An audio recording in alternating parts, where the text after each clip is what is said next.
Amis écolo, je m'en vais dès aujourd'hui éclairer votre lanterne qui est manifestement équipée d'une ampoule basse consommation.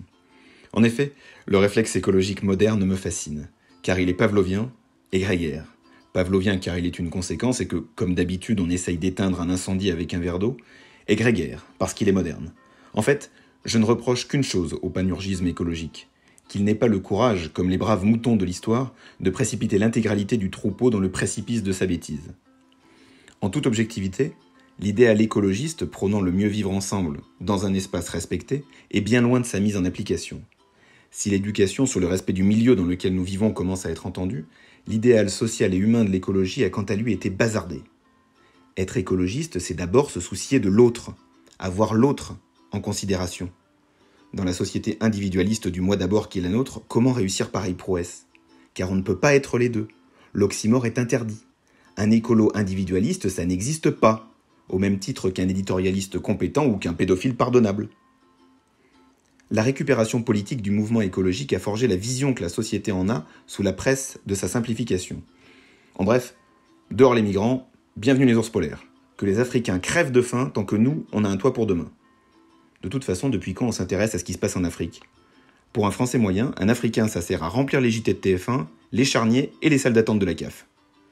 Les défenseurs de l'écologie me font penser au propriétaire d'une maison dans laquelle la moitié de sa famille meurt de faim et qui appelle un artisan pour colmater les fissures de sa façade. Vous n'êtes pas écolo les mecs, vous êtes des bobos modernes qui n'ont rien trouvé de mieux pour occuper leur week-end que de trier leurs déchets. Et qu'on ne m'oppose pas cet argument indéfendable qu'il faut penser aux générations futures. Je ne suis pas égoïste, mais je ferai un geste pour les générations futures quand les générations futures en auront fait un pour moi. Et d'ailleurs, pourquoi ne pas plutôt s'occuper de la génération actuelle ? Je vous propose de l'implication immédiate, de l'empathie instantanée, de la mise en pratique de votre dogme. Aujourd'hui, 1 milliard d'êtres humains meurent de faim. Et vous vous intéressez aux générations futures ? Ce serait comme si un président de la République qui a besoin d'argent parce qu'il n'a ni idée ni projet, voyait un jeune très très riche et un vieux très très pauvre et qu'il demandait de l'argent au vieux. Ça n'aurait pas de sens. Dieu merci, ces choses-là ne peuvent pas arriver en France. Alors certes, certains enjeux écologiques méritent un écho favorable. La déforestation notamment, lorsque son objectif est la publication des livres de Guillaume Musso ou de Christine Angot. J'entends aussi les irréductibles amis de la nature se plaindre de la mort de milliers d'espèces. Mais j'ai un scoop pour vous, c'est la vie. Le darwinisme pour les nuls. Moi aussi j'y passerai, mais sans jamais devenir écolo. Je ne finirai pas bouffé par les vers. Je me ferai incinérer pour que mon dernier geste soit un bras d'honneur de fumée nocive à l'encontre des écolos. Et je demanderai que mes cendres soient conservées dans un pot de Nutella. En plastique, ça va de soi. J'avoue également avoir une faiblesse pour le développement durable, ou l'art de ne pas appeler les choses par leur nom, le sens de la nuance, de la litote, l'euphémisme de communication. Le développement durable consiste à consommer moins de ressources alors qu'on est plus nombreux, ce qui est impossible, à moins d'inventer de nouvelles ressources. Alors on vous enfume avec une formule responsabilisante. Mais ces nuances sont formidables après tout. Il n'y a pas de viol, il n'y a que des métiers à consentement implicite comme masseuse ou actrice. Il n'y a pas eu de Shoah, il n'y a eu qu'un programme démographique inadapté. Le développement durable, s'il était pratiqué, serait du rationnement, car on est trop nombreux. Alors, il faut manger moins. Ou alors on s'attaque au vrai problème, la démographie. Je le répète, nous sommes trop nombreux. Il faut limiter les naissances. Vous voulez donc faire un geste pour la planète ?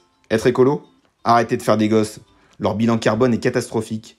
Vous êtes moins écolo lorsque vous triez vos déchets avec vos enfants tout en limitant votre consommation d'eau qu'en faisant Paris-Moscou tous les jours en SUV. Attention, je ne suis pas extrémiste. Je n'irai pas jusqu'à encourager les infanticides pour réduire son bilan carbone. Le petit grégorisme n'est pas la solution. Dans les faits, il n'y a donc qu'une seule issue, honnête et impartiale. Le génocide. Mais une fois encore, qui aura le courage de se salir les mains ? Voyez comment sont traités les hommes courageux comme Bachar el-Assad ou Kim Jong-un, bannis des bancs de l'ONU, coiffés par des apprentis, stigmatisés jusque dans leurs frontières. Entravés qu'ils seront, ils ne pourront pas se rendre utiles à l'humanité comme ils le pourraient. Alors, comment trouver le moyen de pratiquer un génocide juste ? Ne ciblons pas une population en particulier. L'histoire nous a montré que le déficit de reconnaissance postérieure chagrine les journalistes et crée un réflexe victimaire chez les élus. Dans un premier temps, se débarrasser de toutes les personnes disant malgré qu'eux et de Sibeth Ndiaye me semblait la position la plus juste face au jugement postérieur de l'histoire. Mais, après réflexion, il m'apparaît qu'une catégorie de personnes est toute désignée pour sauver la Terre. Les écolos ? Ceux qui s'intéressent aux générations futures ? Quel plus bel honneur pouvons-nous leur rendre que de les sacrifier sur l'autel de leurs convictions ? Offrons à nos amis écolos les clés de la survie de notre planète par leur extermination. Leur noblesse, leur sacrifice sera notre demain. Un demain plus beau puisqu'il sera sans eux. Et même si cela venait à ne pas marcher, au moins en serions-nous débarrassés. Mais soyons honnêtes. Dans les faits, nous savons tous comment cela finira. Il y a 2 siècles, Chateaubriand écrivait déjà « Les forêts précèdent les hommes, les déserts les suivent ». Alors que faire?